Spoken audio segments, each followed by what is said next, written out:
Ladies and gentlemen, it's Rebecca Undem. Oh, I get clapping. That's great. I think the real thing is like, what are we valuing? The document at the end, the fact that that it says that you did this thing, or what you actually practically learned, grew from. Right. And you can't prove took that in. either. You can't prove it. Right. Exactly. Unless the very nice salary that I take home and the very great benefit package that I have, it's not offsetting the dying soul vibes that I feel every day. You know, I'm like, this isn't sustainable for me. I mean, for a while there, I wasn't even using slides. Is speaking for a straight hour. That's really tough. A one hour keynote message. For example, at my high school, a very small number of them live in the town now. How do you get the younger generation to stay in the town that they were raised in?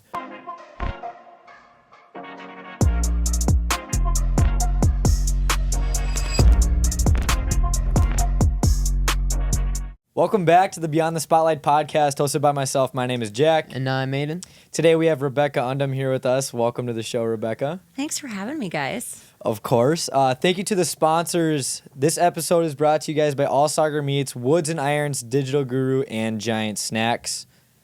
Today's guest is a small-town powerhouse with a big vision. She's a speaker, author, and the founder of a movement that's revitalizing rural communities. Ladies and gentlemen, it's Rebecca Undem. Oh, I get clapping. That's great. Absolutely. Those are your well-known highlights. Now let's get beyond the spotlight. How's it going today? Great. That's I got to awesome. drive across the way, right? Straight down 13. Yep. See you guys. Came from Oaks today, right? Came from Oaks today. Mm-hmm. Can you give a little elevator pitch to our viewers? We used to do this every episode. Yeah. We should start doing it more, but just a little elevator pitch about yourself. Oh, well, I know it's a lot. it is so much. Okay, yeah. so overall, I would say that I am a multi-passionate. I'm a mom and a wife. I'm a fifth actually generation farm kid. So we're on my family's farm, and I have found the biggest and fullest and coolest version of my life right back in my hometown. Sure. And I want to encourage everybody that has that desire to do that and to come back and make their communities great. And that piece that I was talking about in the intro is called Growing Small Towns. That's correct. So Yeah. we'll dive deep into that a Yeah. little bit later, but we want to go in chronologically because we know you've done so much. First of all, what was your dream job as a kid? What did you want to do? I wanted to teach. Yeah? Mm-hmm. And then when I got to high school and had to start thinking about, okay, well, I can go and get my education to be a teacher, right? But I didn't want to teach little kids. So Sure. elementary ed was out, early childhood was out. And then I literally couldn't fathom what subject matter I would want to study enough to teach it. Sure. And so it just didn't, it was almost like I felt too boxed in by the very idea of it, if that makes sense. Yeah, that makes sense. So I went to college without really a plan, to be honest. I didn't really know what I wanted to do. I started out at Jamestown College, which now is the University of Jamestown. Yep. I had a half tuition scholarship there and went to study business. You guys, how many people did you graduate with? 50. Okay. Yeah, I had 47. So this is real. Okay. This, and I asked because so 47 kids in my class, 17 of my classmates were at JC. Really? So it was a That's very common thing. It was very Yeah. common, right? And for whatever reason, our year, everybody went to Jamestown, and I just really quickly had that feeling like this. I need more people. I Sure. just need more people, right? Yeah. I graduated from Oaks, graduated 47. So after just one semester at Jamestown, I transferred to NDSU. Wow. Really? Yeah. And then study business there. So you were studying business, but were you planning on teaching business? Nope. The teaching thing kind of had fallen by the wayside once I realized that there wasn't music education would have been the thing I would have chosen if I was going to pick something to teach. But once I was in business, I really wasn't sure. Sure. I'm not kidding. I felt like it was expected of me to go to a 4-year school. It was the next logical thing that we do. The proverbial we. And I was like, well, it's marketable. No matter where I end up, I should be able to get a job. So Right. I didn't have early yearnings for entrepreneurship necessarily. I didn't Yeah. have those things. Yeah. So kind of all of that kind of developed once I went through school and became an adult. And I feel like it was much more common, like for your guys' age group, to be forced to go, not forced to, It was pressured expected. to go to It a was 4-year school. expected. Yeah, 100%. Because Yep. your job is going to look at your resume and it's got to see, you got to have that 4-year degree. It was an actual requirement. Right. Whereas Which now it's not. not at all. Right. Like, It it's is like, it's such a different world. And I think in this respect, in a better way. Yeah, Well, yeah. they used to think that in order to make more money, you had to go do more schooling. The more schooling, the more money, the more successful you're going to be. Right. So a 4-year degree is like minimum, or you're not going to be as successful as everyone else back in the day. Back in the And day. by the way, everyone that's at these 4-year schools, you can tell me I'm wrong, but 99% of the kids are cheating on everything. Yeah, So well- are they actually learning anything? No. That's just it. Like- So this is funny. So I had one of my courses was entrepreneurship. Yeah. Okay. I took a college course called entrepreneurship. Sure. What I do remember, do you guys remember the story of Aldevron and their start in Fargo? Massive like biotech company. Sure. Michael Chambers came to our class and had just started out, and he was funding everything with credit cards. He told us that. Wow. Now, I'll never forget it Wow. because the professor almost died. She was like, okay, Don't so tell them that's this. a way to do it. But Yeah. and I thought, and then they went public. It's I think it's I want to say with a B, but I better Yeah. be careful. But many, many millions of tens of millions of dollars that company is Wow. in Fargo. And so it was one of those things that, like, looking back, I'll never forget when I saw that, they had sold, I think he sold the company, but Sure. whatever, just the massive success. And I was like, I remember you came, and he was very much like, yeah, well, we had a dream and this is how we did it. And so it's wild because I didn't learn the stuff that I know how to do now. I learned I learned by doing it, not by somebody teaching me it. Right. And so, yeah, school, I'm not at all going to say school doesn't matter. Education certainly matters, but I think real world, try it out, screw it up. Sure. Yeah. That's learning, right? Yeah. Yeah. Well, and going back, like on that cheating thing, like I would rather have a guy who's 2 years into the or 4 years into the workforce that's like trying as hard with work than like 4 years into cheating all the way through school. Right. Which I'm Right. not saying everybody does, but I think a lot of people do. I think the real thing is like, what are we valuing? Right. The document at the end, the fact that that it says that you did this thing, or what you actually practically learned, grew from. Right. And you can't prove Took that in. You either. can't prove it. Right. Exactly. Unless you go through, I don't know how you'd even do that. But Right. So Right. what was your plan after school? Like, did you have one when you graduated college? Nope. No. So No. what did you do? Were you doing some just kind of small pickup jobs until you could figure it out? Yeah, no. So I worked. I was always a hard worker. I think just like I had had a job from early on, since like 14.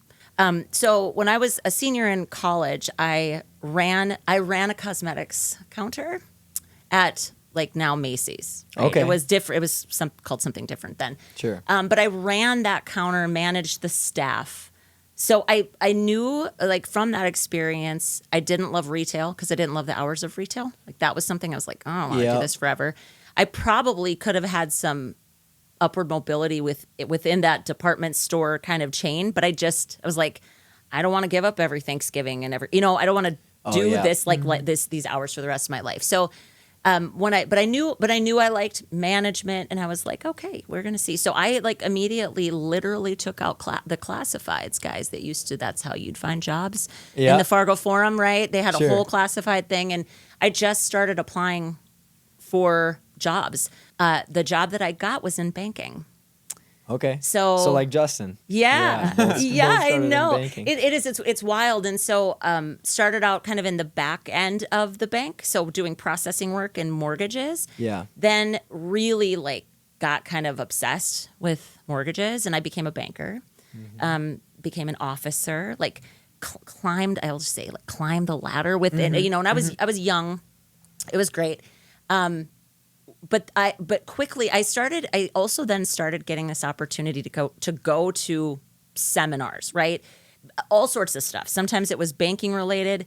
The thing that struck me the most was the first time I went to a Dale Carnegie class. Yep. And I was sitting there and I thought, these people clearly are paid to do this. And it was like, I mean, at the time I wasn't like, oh my God, this is the teaching I want to do. But that's kind of how it felt. You know, I was like, these people they're working with adults, right? Yep. And they're training. And Can I you didn't explain what that looks like? What is a Dale Carnegie class? Yeah, I can absolutely explain that. So, so Dale Carnegie wrote the book How to Win Friends and Influence People, which was written in the 30s, and I still recommend. Crazy. I still That is recommend crazy. everybody read it. We had to read it for our college class at That's- NDSCS. That's great. It's great Yeah. because it's truly timeless principles, and everywhere you see a social breakdown of how people are behaving, any one of those principles would help. Yep. That's what I really believe, right? Yeah. So he wrote this book, How to Win Friends and Influence People. It became a global, like, talent development, talent management training company. Sure. So Dale Carnegie and Associates is a global franchise. It's Still. a franchise model. Yes, still. Okay. So going to the classes, it was like, it's all people stuff. And was that in Fargo? It was in Fargo. Okay. Yeah. Yep. And so I really was just like, I would go to these things and then I would want to bring them back and talk to, like, my local branch manager. Like, Yeah. we should try this and we should do this. And it was always just very much met with, like, would you just, like, shut up and go write some loans? Like, Yeah. what are you, Right. why are you talking about this? Yeah. I was obsessed with these ideas. So I eventually reached out to the franchise owner and met her for coffee of Dale Nice. Carnegie. Yeah. So there was Oh, a gotcha. Fargo-based Dale Carnegie franchise. And I was like, Sure. what would it look like to work for you? Like, what does this actually look like? Mm-hmm. We had an awesome conversation. Like, we really hit it off. And then I took the full Dale Carnegie course. At the time, that was a 12-week program. Wow. Gotcha. Yeah, so once a week for like 3.5 hours in the Wow. evening. And it's just like this deep dive into people skills. And I, like, kind of fell in love with it. So that's how I came out of financial services and into organizational development as a general field. So then of after study. taking those courses, did you start working for Yeah. that company then? Yep, I started. I was fully commissioned and then a paid facilitator. So there was certifications and things I had to do. Sure. You know, did those things, and then that was also that matched up with our move back to my hometown. Okay. So I left banking, joined Dale Carnegie, and moved back to my hometown at the same time. So Okay. I had like a sales territory, and then I did some facilitation for them. Okay. Can you explain what you did during that? Because when you say that, did you do speeches? Did you just work on things on the side, like Yeah, the behind so the scenes? they part of it? have. So when you become I was technically an employee, but I was a contracted employee. Sure. Okay, so like 1099. Yep. And they have like a portfolio or a suite of programs. And once you work with them, you get certified to teach certain programs. okay. And so then that's what you're offering. Like, I didn't develop any of my own stuff at Yeah, that, you know. yeah. That was my first foray into this work, right? So I was just teaching Dale Carnegie branded content. To who? To local companies a lot of times. Okay. So my territory was kind of the middle of North Dakota, but so we had somebody in Bismarck, we had the gals in Fargo, and then I was like Jamestown, Valley City, Carrington, and So then I would smaller towns for sure. Smaller towns, right? But like John Deere Seeding Group was one of our, they do a lot. They do a lot of investment in their employees. Sure. Right. So we were a provider of employee development And for did local you- companies. Did you sell that service? Like, did you go in, or did the Dale Carnegie guys go to them and then they just had you go in and teach after they already sold it? It if was that makes it was sense. both. Yeah, no, that's a great question. It's both and. So Okay. my sales territory, I sold and delivered those. Yep. Fargo had a bunch of public classes. The public classes just meant like that Anyone. 12-week program. Oh, sure. Where it was open enrollment, right? Anybody could come in. It'd be a mix of people from a mix of companies, and I would go and facilitate those Are classes. they still doing those classes? They are still doing all of this. Really? Dale Carnegie still exists. Different leadership, right? Like the gals Yeah. that I worked with and for, aren't there anymore. But it's still a worldwide. Wow. It is still a thing. So That's crazy. you mentioned that you went to businesses and did this, but did Mm-hmm. you ever do public speeches where you were in a community center and did it to the community, or was it more just businesses? That came later. That Okay. developed later. We actually did create a kind of a community leadership program through Dale Carnegie, using their content with kind of a little bit different. There was a community application project that was really cool. I did one of those in Oaks. I did one in Valley, one in Jamestown. So that was kind of that. experience of working with the community, but it was still fully in that context of I'm the professional facilitator and delivering this program. So how long did you do that for? Oh, well, on and off. So then what happened is I got recruited. I got recruited to be a full-time organizational development director for the Ann Carlson Center, which is a big nonprofit located in Jamestown. Their HR director was in one of my classes in Jamestown. Really? And then she was like, they didn't have, this position was new. So they were creating it. And I'll never forget, I was just like, are you sure that I have the actual skills to do this job? Yeah. But I got to create it with them. So it was very cool. I left kind of this commissioned-based environment, which was great. We were talking earlier about flexibility, right? I had all the flexibility in the world. I had a kid already, had one child. I wanted another kid. So then this full-time job with benefits and all the like security comes along, and I'm like, well, heck yeah. Let's do that, right? Great opportunity. Oh my gosh, I learned so much. And primarily the biggest thing I learned is that I'm not meant to work for people.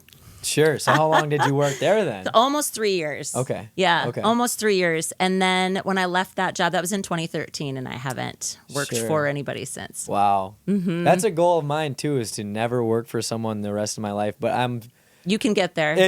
You will get there. Sure. There's no doubt in my mind, actually. Yeah. I think what's cool is that that's a thing to note about the difference now than 20 years ago, right? Like there are so many ways to create a beautiful life. Yeah.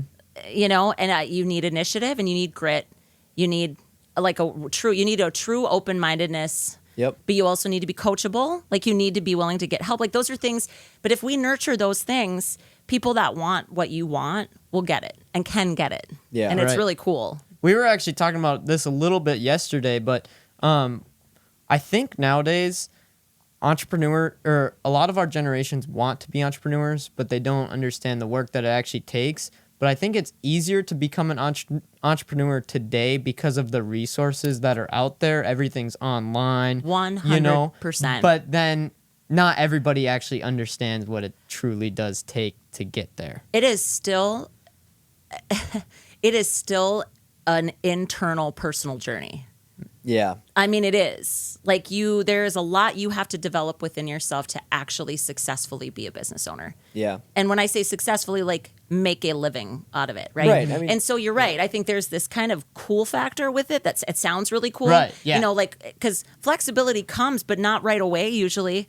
You have to really grind, you know, depending on what your business is. Obviously, this varies a lot. You know, like it's a spectrum, but I totally agree. I love that if like we have an episode tomorrow morning, if I really need to, we could figure it out and each of us can like make it work, you know? Yep. But like, yeah, I don't know. It takes a lot of work. When it comes to quality meats, trust the experts at All Sauger Meats. Family owned and operated with locations in Ottoman, Fargo, and now open in Breckenridge. From hand-cut steaks to in-house made sausage, fresh seafood to smoked bacon, they have everything you need to elevate your meals. They're open 7 days a week in Breckenridge, so stop in whenever you need. Plus, check out our meat bundle packages and our bulk beef orders for unbeaten value. Visit allsaugermeats.com or stop into your local All Sauger store and experience the difference in every bite. All Sauger Meats, your trusted source for quality and freshness. Thank you, All Sauger Meats. Discover Woods and Irons in Wahpeton, North Dakota, your ultimate golf destination. With a family-friendly environment 6 days a week, it's the perfect spot for golfers of all ages. Adults can kick back with a drink from the driftwood, and if you're hungry, pizza is just one order away. Hours may vary during the summertime, so to check for availability for our bay, go to our website. Whether you're sharpening your skills or just having some fun with your friends, Woods and Irons is the place to be. Book your bay today. Thank you, Woods and Irons. 2013 is when you then went off on your own. I went off on my own. Do you want to talk about like that whole entire transition? How did you just stop what you were doing, stop making all of this money that is consistent income, and just start your own business, and then give a rundown of what that business is and how you marketed it and how you started and... How was that, Aiden? It was painful. That was I'll be honest, that was a very, very painful decision to come to, because my spouse is farming, right? He was farming. We sell seed. He sells seed. And And I had to be like, okay, so listen, the very nice salary that I take home and the very great benefit package that I have, it's not offsetting the dying soul vibes that I feel Right. I'm like, Yeah. this isn't sustainable for me. And Yeah. to have that conversation, I do need to truly credit my spouse, because he could have, he wouldn't ever be like, no, you have to Right. work. He would never do that. But that's hard, Right.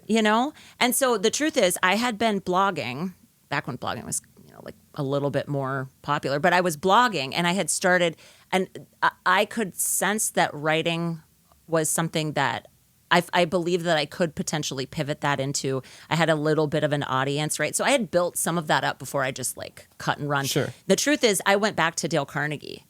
That was one of the transitions that made that easier too. So I was doing my own thing, but I also had a little bit of stability because I had Yeah. a proven thing that I could go back to, but still super flexible.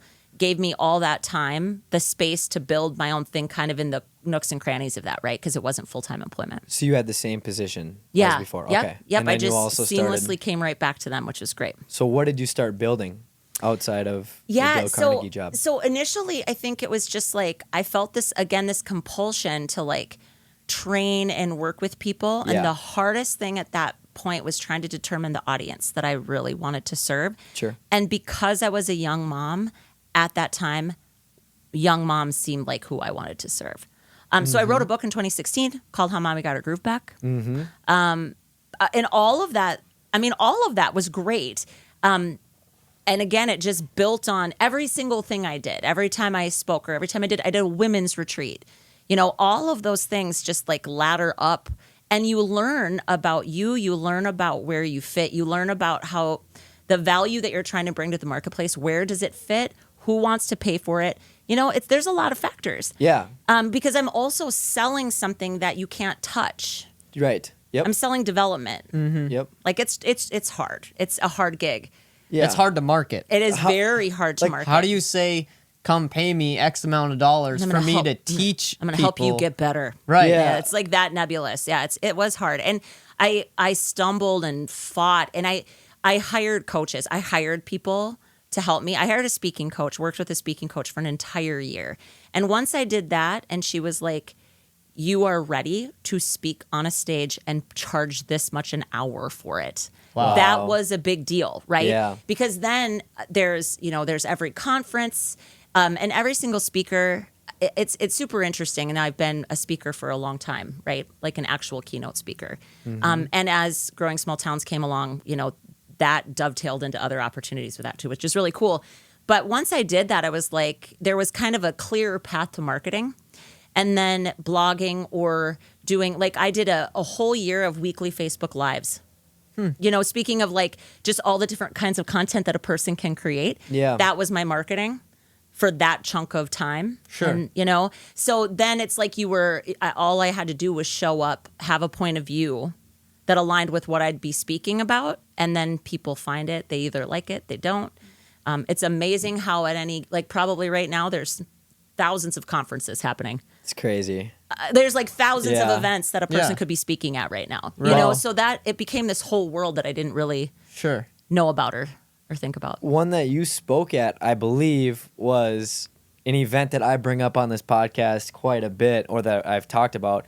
We had an entrepreneurship opportunities class with Justin Neppel. Yep. My senior year of high school, and that's where I started Johnson Auto Detailing and like pitched the idea. No, that's why I love and that you you're here. I'm spoke. sitting here with Yeah, you. it's crazy. It's so 3 fun. years later, it's really crazy. And you spoke at that event, did. didn't you? Yeah, that's Yeah. what I thought. Okay. Yep, So I just did. a little context for the viewers. Yep. But yeah, it is So- wild looking back. So while you were doing these speeches, where were they? Were they everywhere in that realm of what you said, middle of North Dakota? No. Once I became a keynote speaker, it was just kind of the doors to that opportunity just kind of blew off. Okay. You know what I mean? I would go wherever I was hired to go. Yeah. Initially, I would say it was definitely more regional. And Okay. even still now, most of my speaking is regional, but I fly places to Sure. speak now. Wow. Okay. And how do people reach out to you? How did you get in contact, especially in the beginning? and when you became a keynote speaker? Yeah, great. So initially, there was a lot more outreach. Plus, my speaking coach actually had a platform of she did a lot of referring, and then she Nice. took a small fee for that, right? I mean, Right. of course, like Yeah. she should. But that was part of kind of her business, was she coached speakers, and then those people that she coached and she really thought had the chops for it, she would market them. Pretty much give them She's gigs. smart for So doing it's that. it's so smart. And so then the truth is, if you're good at it, your reputation will speak for itself. And now all of my speaking comes by referral. I don't do Wow. any outbound marketing just for speaking. That's crazy. It is. That's It is. awesome. It's really cool. It's really cool. So- And I'm like, sometimes I can't even believe it. Like, I'm humbled by that. That's Yeah. really neat. That is really cool. So now that we're on the topic of speaking specifically, did you ever have stage fright, or were you always comfortable in front of a mic and in front of that many people? Because we both have done speeches before, and sometimes we get a little nervous, but can you explain to the viewers how you got over that nerve and some of the experience within speaking? Yeah, for sure. I would say that I always had a bit of comfortability on a stage. Like, I sang, I was in choir, Okay. I was a basketball player. So there was always a bit of this is called Beyond the Spotlight, right? There was always Yeah. a bit of a spotlight that I'd find myself in, Right. to a degree. But speaking alone with no other action is a totally different thing. And I truly think Dale Carnegie prepared me for that. Okay. I mean, Dale Carnegie honed that ability. And then from there, I think back to like the first keynote I ever gave right after I got done working with Renee. And we had lined this thing up. It was in Lisbon, North Dakota. Awesome. And when I speak, for a while there, I wasn't even using slides. It's speaking for a straight hour. That's That's 1 really hour? tough. A one hour keynote message that, tells stories but weaves a broader point. But there's an art to building crafting a good talk too, right? Yeah. And Renee gave me all of that. I mean, she helped me with all of that. But I'll never forget it. I was freaking terrified. Yeah. I totally was. I would never say, "Oh no, it's always easy." No, it Right. wasn't. It was interesting too, because that kind of transition from training, where it's very content driven. It's less about you. Sure. It's about the content. Right. To it really being you're the content. Right. Sure. Like your voice, your brain is the message. Whew, that was tough. But Do you still get nervous today?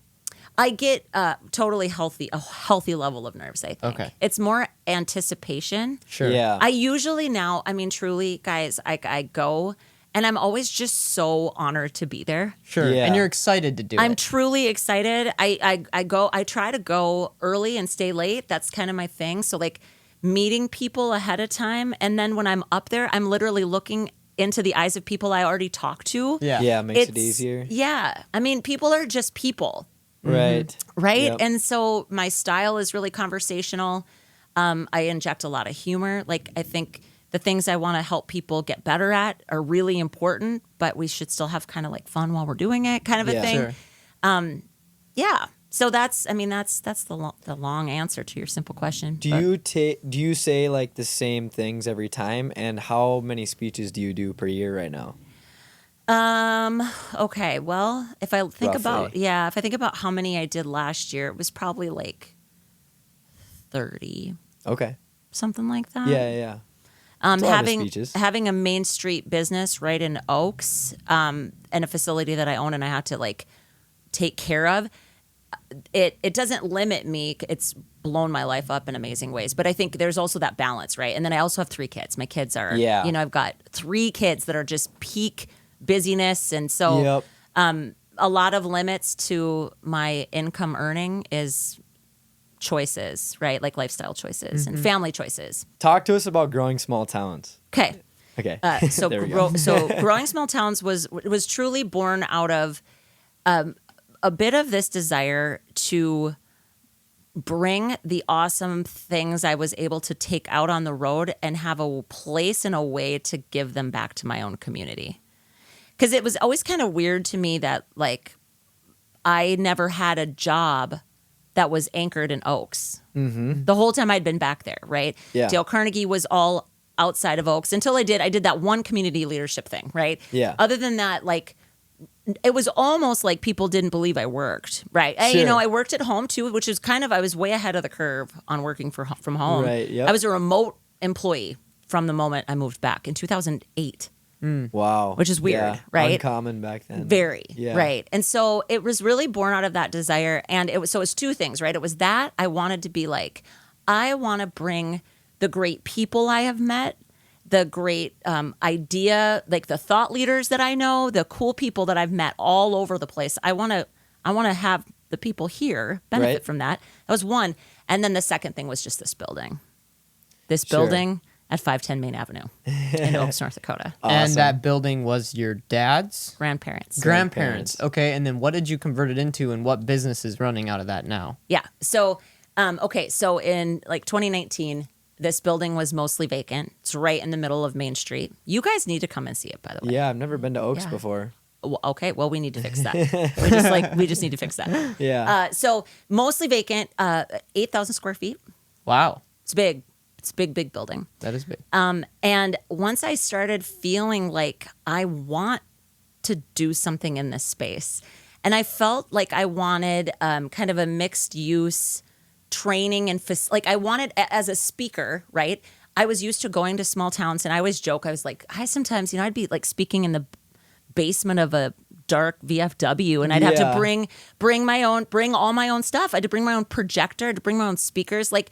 And I'm not dissing on anybody. That's just kind of how it is. And I Yeah. thought, what if Oaks had a space that had turnkey AV in it, the audiovisual, all the technology, and it allowed us to gather, and it'd be a place I was proud of and all these things. And then once I started in co-working too, I wanted that. Yeah. And it was like, okay, what better building than this building Right. that belonged to my grandparents so long ago? So yeah, I started really dreaming about that like 2019. Okay. And then incorporated, like formed the organization. So Growing Small Towns is actually a nonprofit. Okay. Did that whole IRS, all of that crap. It was in mid 2019. Bought the building at the end of 2020. I mean, I still moved forward with this amidst the whole COVID situation. Really? Huh? Yeah. Wow. It's kind of interesting because you don't really look at very many businesses that, flourished, especially one where you need a bunch of people to gather during COVID. You know what I mean? Totally. Yeah. I mean, the plan that I had, the dreams that I had. So it's a funny story about that. I started sharing my vision, right? Like, because and all I really had was my vision. I didn't own the building yet. I had organized the organization, but that doesn't mean anything, right? Right. And so started sharing the message, sharing the story. This, by the way, is a piece of a keynote that I give to a lot of community groups. Okay. Communities will hire me to come to their town, and we talk about this very thing. Because the truth is, it was absolutely terrifying. It was real money. Mm-hmm. Not just purchasing it, that really didn't cost that much because it was in pretty bad disrepair. Sure. But the fit up was brutal. I could imagine. And so it was really cool, and I love to tell this. Like, Otter Tail Power Company is our electric provider in our community. They had a guy that worked there. He was the economic developer for Otter Tail Power Company. His name's Matt Marshall. I call him out all the time. And when I first told him about this, before I officially formed the organization, I called Matt, and I was like, hey, we don't know each other, because I didn't know him. I hadn't met him yet. I told him what I wanted to do, and he actually said, Rebecca Undem, where have you been all my life?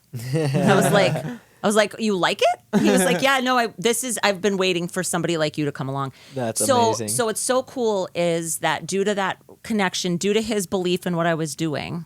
So you want to talk about like how things happen. It's audacity and then belief. Yeah. It's alignment, right? It's alignment. Like I had this big vision and Matt aligned around it. Right. And so at the end of 2019, I started the beginning of 2020 with a $40,000 grant check From Otter Tail Power Company because of Nice. Marshall, right? Yeah. So then when COVID hits on March 13th, 2020, and our school shuts down that day, I mean, I'll never forget it. I had 2 big fundraisers that I was going to do planned for the end of March and beginning of April. Dang. And so those were out, Yeah. right? I didn't sleep. I cried all the time. I was like, I don't know what we're going to do. And my husband, again, like, this is the same poor guy that had to be like, yeah, you can give up your salary to just do what? I don't know, right? Like that. Yeah. So he looked at me and he was like, we haven't bought the building yet. Just give the check back. Yeah. So I called Matt and I'm sure I was crying. I'm like, Matt, I think Jeremiah just wants me to give the check back. And he's like, listen, I'm not taking it back. So he said, figure it out, Rebecca. You can do this. Mm-hmm. And so I didn't give the check back, and I just kept planning, figuring out. It was like the planning was really the scale of what we wanted to do, a business plan to present to the bank, right? Yep. And having that all in line and being like, what are we really going to be looking at here from a cost perspective? And then just, will it actually work? And the will it actually work, that was totally a who the hell knows. Yeah. Right? Because I don't care what anybody says. When it comes to buildings and it comes to something like this, I can say on paper what I think it's going to be like. And like we talked about earlier, in 2 months, if that's not working, I'm going to switch it and I'm going to figure it out. Mm-hmm. Right. That's what it comes down to. But so October 29th, 2020, we closed on the building and started the renovation. Wow. Okay, so you started the renovation. What was your plan inside this? Because what I'm envisioning right now is you got a stage with all this mic stuff, and you host your shows where you do a speech. Yep. But how do you make money off of that? Do you have other people come in and do other things? Are there events held there? Yep. What else is it used for? Yeah, great. All great questions. And yes, I mean, pretty much the short answer is that's what it is. Okay. Like what you just described. So this is what's interesting. Part of what we're able to do because we decided to form as a nonprofit is that we can partner. You know, there's grant opportunities, of course, but like what's really been successful for us is partnership with the private sector. Companies like Otter Tail, companies like Cass County Electric, Bank North, Starian Bank, these organizations that really care about the strength of our community, they partner with us and we deploy programming on their dollars. So there's also, to attend our events, there's sometimes a cost, but let's be real, guys, like there's no way that you can charge what you should per person in a rural small town and then cash flow it. So you've got to, I have to, basically the development that we offer has to be subsidized, and it is. And so that's part of it. Then the building itself can be rented out. So there's some fee for service things too, right? Like if a group wants to come in and do a meeting in our space, we offer our space for that at a fee. Is it called Growing Small Towns? It is called Growing Small Towns. That's what it's called. Okay. Yep. So is there a sign on it? There is a big sign on the awning. Yep. I can't believe I don't know where this is at. Well, no, it's 510 Main Avenue, Aiden, so now you need to come. I've been to awesome. Oaks, like, It's right across the street from Sweets and Stories. I don't even know where that's at. Okay, well then you don't know We Oaks need to enough, get going. Aiden. You just need to come back. I do need to come back. Okay, so you have the building, you're throwing these events. What else is Growing Small Towns all about? Or is that mainly what it is? Yeah, so there's been a lot of evolutions of like what we really want to focus on. And one of the ways that I both paid some bills and impacted our community was we did local economic development. So like a lot of communities, that gets done in a number of ways depending on your town. Sometimes there's tax dollars, like sales tax dollars that fund an organization like that. That's the case in Oaks. Sometimes it's a function of the city. Like it just depends, right? Sure. But they have an organization called Oaks Enhancement, and so I approached them and said, you know, could my organization basically do the contracted work? And I did that for the first 4 years that Growing Small Towns was in existence. Just gave it up at the end of 2024. Sure. Huge thank you to Giant Snacks for sponsoring this week's episode. From sunflower seeds, pistachios, pumpkin seeds, and cashews, Giants has all the great snacks you need. Check out some of the great flavors that they offer, from sweet Thai chili all the way to their newest flavor, Taco Tuesday. Seriously, guys, it is the best. There's a reason why they're in every MLB dugout. It's available online or in stores near you. Go check out their taco flavor. Thank you again, Giant Snacks, for being our main sponsor. Let's get back to the podcast. Need a smarter way to manage your business IT? Digital Guru's Desktop as a Service gives you a secure access to your desktop, files, and apps from anywhere. No more expensive servers or security worries. Windows, Office 365, email, and more is stored safely in the cloud, keeping your data protected and your team connected on any device. Take control of your IT today. Click the link in our description to visit digitalguru.com to get started now. Thank you so much, Digital Guru, for hooking it up with these microphones. Enjoy our next ad. So, with your Growing Small Towns, what towns have you started to help grow. Yeah. And then are you still taking on other small towns in the area? Is it like a radius thing? Well, okay, so we're making some shifts with some of that. I think we're really going to try to do some more focused, like local development where we're reaching out to the communities around us, because proximity to Oaks is kind of important if you're going to physically come to our space. Right. We're launching a couple. So one of the things that we're really going to be testing out, and I've done 3 of these now.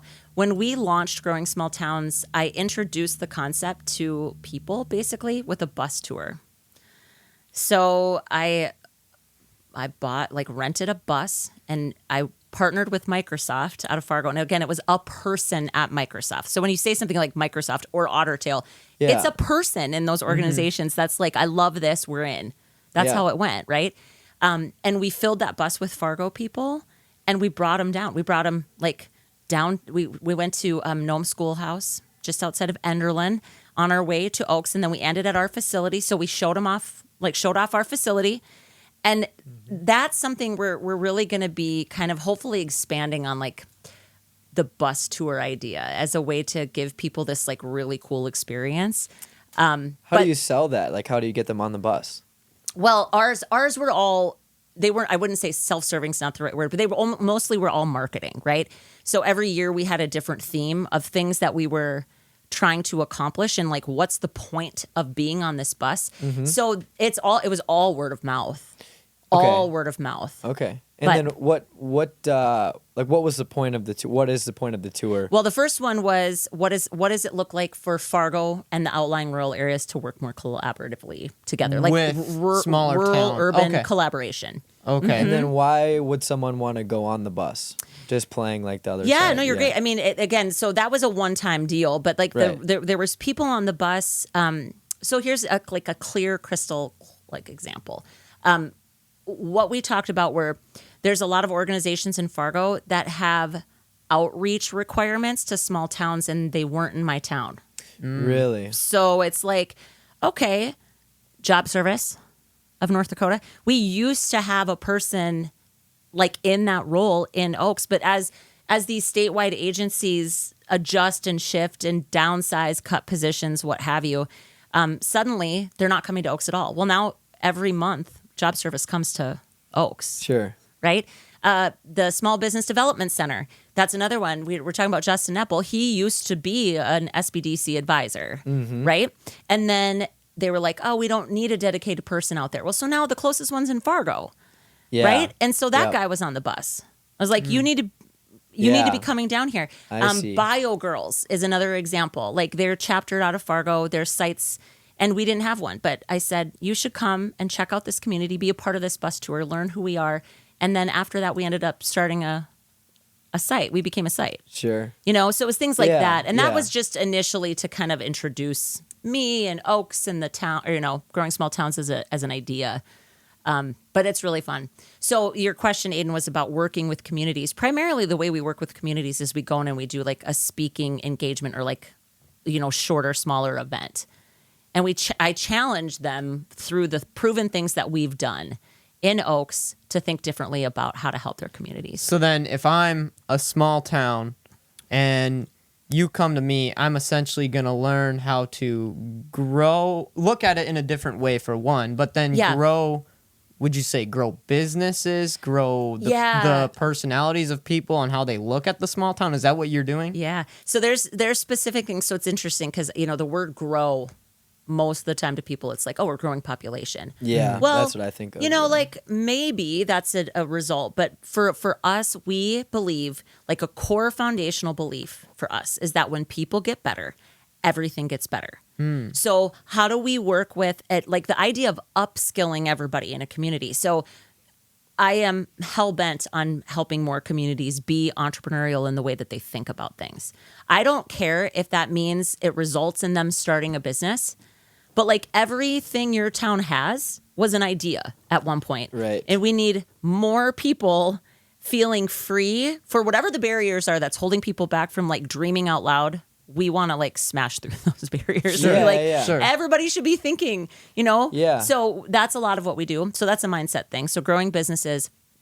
But then you just think about a lot of the things that I was talking about with Dale Carnegie, like good communication, good people skills, which translates to customer service, right? This youngest generation is vexing the people that hire them. I mean, you guys are an enormous exception. And I don't want to say that like I don't demonize this Gen Z coming into the workplace, but they are different than we were. They have their own sets of challenges. And I think that's something I'm really excited about too. It's like, how do we become a community that makes room for them? Yeah. So speaking of making room, I also really we're passionate about inclusion and even just the idea of diversity. And what does that mean for a community? How do you become a welcoming place where you don't have to be fifth generation to feel like you belong here? Sure. Some of those things, right? So it's all that like juicy people stuff, but it's applied in the context of community growth and vitality. Okay. So I feel like a lot of people, like for example, at my high school, a very small number of them live in the town now. They're going to Fargo. A lot of them are in Fargo or just in other local areas. How do you get the younger generation to stay in the town that they were raised in? Or is that not really what your mission is? Okay, so I think it makes sense that when kids graduate from a small community, that they take some time and they spread their wings, like whatever that looks like for them, right? I think I'm not so hell-bent on kids staying, but I want all of us to get better at reminding them that there's a place for them should they ever want to come back. Yeah. And I think a big tactic that people aren't doing enough is just is personal invitation.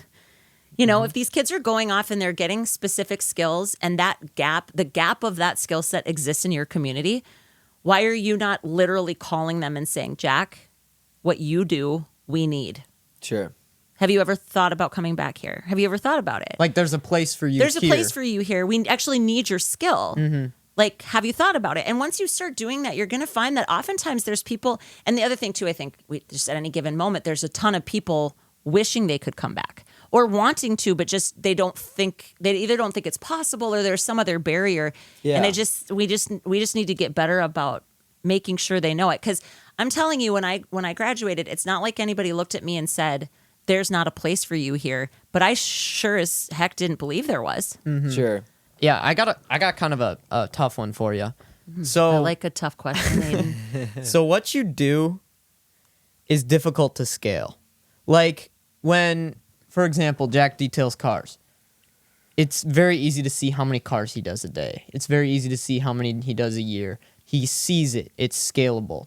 But with what you do, you're saying something to somebody, they're taking it in their head. How would you know if they actually bring it? So my question is, within Oaks, North Dakota, is not a time to be humble. Like you can explain what you've done there, but what have you done in that town, and what are some actual examples of how they have quote unquote grown? Right. Okay. That's a great question. So this is actually the key question for every nonprofit. And what you're talking about is measuring impact. Right? Yeah. Because like the difference between detailing cars and helping develop the skills of people is that exact thing, that like you can count it, you can measure it. But in order to stay funded, to stay supported, for people to use your services, you do have to be able to show impact.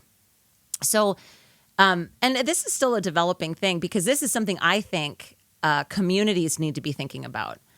Because is it just enough that, let's say, like new businesses start? Are new business starts alone an indicator of health? Right. Because maybe it's not about growth, but it's about health, right, and vitality. So to tell you some of the things that have happened, like how has Oaks grown? We developed a completely vacant park right across the street from our building, and the we was actually the chamber board. So that group of people, there's 11 of us. We took this thing on. We all handled fundraising. We individually went and asked people. No businesses were solicited. And we just celebrated the dedication of that park this last month. This is something you guys should absolutely come and see. So you could say, well, how do you know you had something to do with that? But if you look back at it, and like literally, you guys, I look at the people that were in that group and what it was like to watch them do something that they were actually really uncomfortable with, but then see the success of it. Right. That's growth. And they're changed from that experience. There's actually one business owner that was a part of this group, and I swear she like loves everything more now. Sure. Like you can just see it. Yeah. And she also runs a business. So just think of like if she's actually showing up more joyful, more centered, more purposeful, whatever, that there is a huge impact to that. Sure.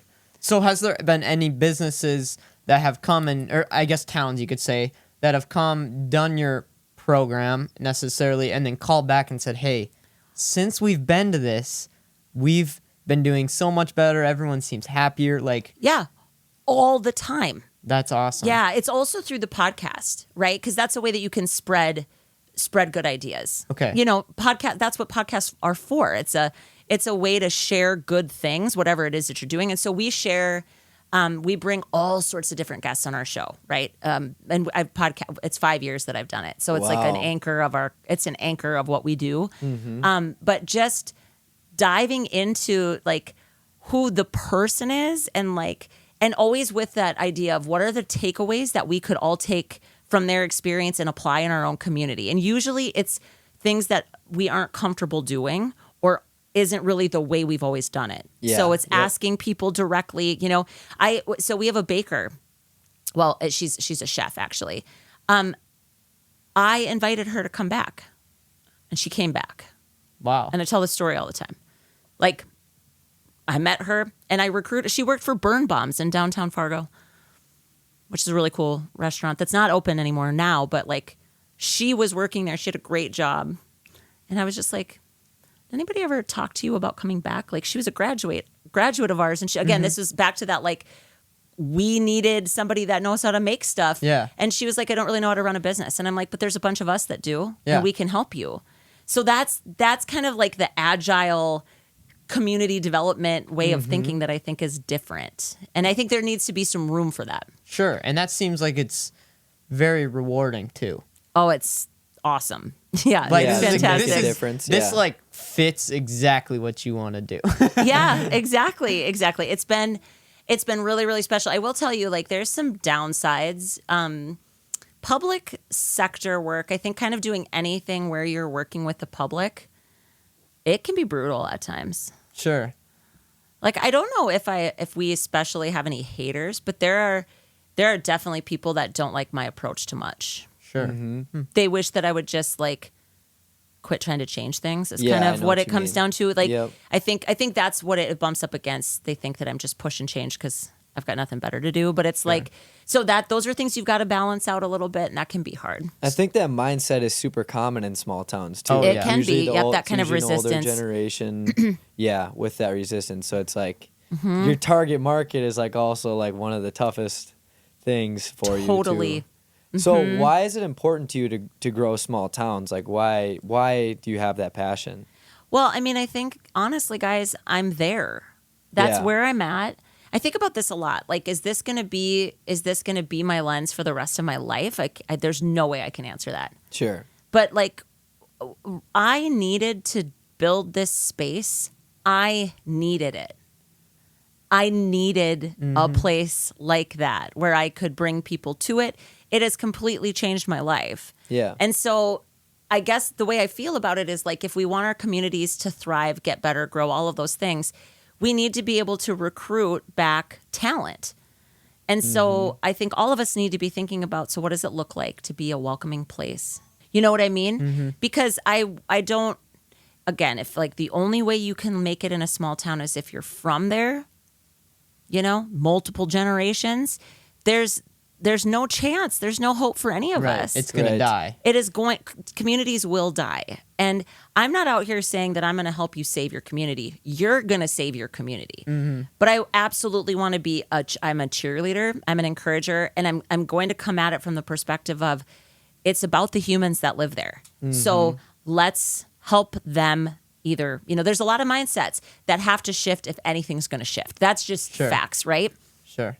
in whatever it is we're talking about, but specifically with communities. Is there anything you want to leave our viewers with? Again, I think I just want to encourage people. Like, I think when there is a dream or an idea that you have that you can't shake, I'm sure both of you have experienced that. Like, you have this thing that you're like, I think I want to do this. I just take meaningful action every single day towards that thing, and you're gonna figure it out as you go. Sure. Nobody figures. No, I just do not care. I do not care what anybody says about this. You guys can go out, like, especially you, Jack, and you too, Aiden. Like, you're both trying to build things of your own, right? You can listen to everybody. You can listen to the gurus and the experts. You can take their processes and you can buy their playbooks and you can do all this stuff. And ultimately, it's you and your business. And all of that good information has to be filtered through you. And I just want to encourage everybody listening to this, like, if you too want a life that feels flexible, meaningful, purposeful, but you have fears, everybody does, right? Mm-hmm. And if it doesn't work out, whatever the thing is that you're doing, more than likely you can probably find a job. Yeah, that's true. There's lots of open jobs in North Dakota specifically, and kind of all over. So, and you only get one shot at all of this. Yeah. You know what I mean? You only get to live once. So I really encourage people to pursue the thing that they want to do.